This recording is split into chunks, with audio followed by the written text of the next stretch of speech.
தாராளமா பேசுங்க. நாம் தமிழர் கட்சி இந்த தேர்தலில் வெல்வது உறுதி. நாங்கள் ஆட்சி அமைப்பது உறுதி.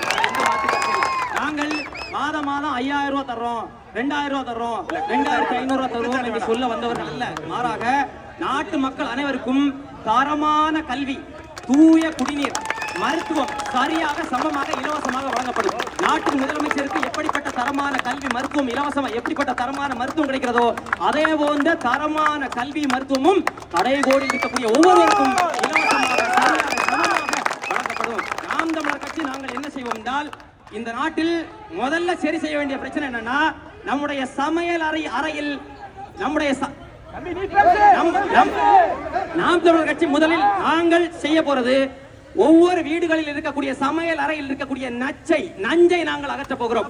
ரசாயன உரங்கள், பூச்சிக்கொல்லி மருந்துகளை கொட்டி நிலத்தை நாசப்படுத்தி நடந்து கொண்டிருக்கக்கூடிய வேளாண் முறையின் மூலமாக கிடைக்கக்கூடிய பொருட்கள், உணவுப் பொருட்கள் அத்தனையும் நஞ்சாக மாறி இன்றைக்கு பலவிதமான நோய்களுக்கு ஆளாகி சம்பாதித்த அத்தனை பணத்தையும் மருத்துவமனையில் கொண்டு போய் நிறுத்தி இருக்கிறோம். மிகப்பெரிய பிரச்சனை. நாம் தமிழர் அரசு அமைந்ததும் இயற்கை வேளாண் முறை மீட்டெடுக்கப்பட்டு நாட்டு மக்கள் அனைவருக்கும் ஆரோக்கியமான உணவுப் பொருளை கொடுப்போம்.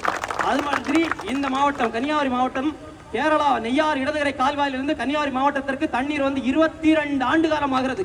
இவர்களால் எதுவுமே செய்ய முடியல. ஆனால் இந்த மாவட்டத்தில் இருந்து கனிம வளங்கள் அங்கே கடத்தி செல்லப்படுகிறது. நாம் தமிழர் அரசு அமைந்ததும் நாங்கள் இன்டர்ஸ்டேட் டிரான்ஸ்போர்ட் என்று காரணங்களை சொல்லி கனிம வளங்களை நாங்கள் அங்கே அனுப்ப மாட்டோம். மாறாக கனிம வளங்கள், இந்த மண்ணின் வளங்கள் இந்த மண்ணின் மக்களுக்கு, அது மட்டுமல்லாமல்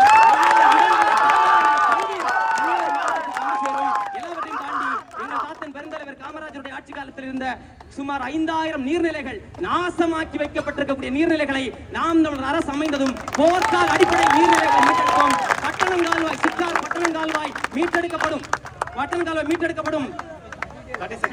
திருப்பரப்பு இடதுகரை வலதுகரை கால்வாய், அருவிக்கரை வலதுகரை இடதுகரை கால்வாயில் தண்ணீர் கொண்டு வரப்படும். படித்த இளைஞர்களுக்கு வேலை வாய்ப்புகள், படித்தவர்களுக்கும் சரி படிக்காதவர்களும் சரி வேலை வாய்ப்பு ஏற்படுத்தும். கன்னியாகுமரி மாவட்டத்தில் ஒவ்வொரு தெருவுக்கும் ஒருத்தர் வெளிநாட்டில் இருக்கிறாங்க.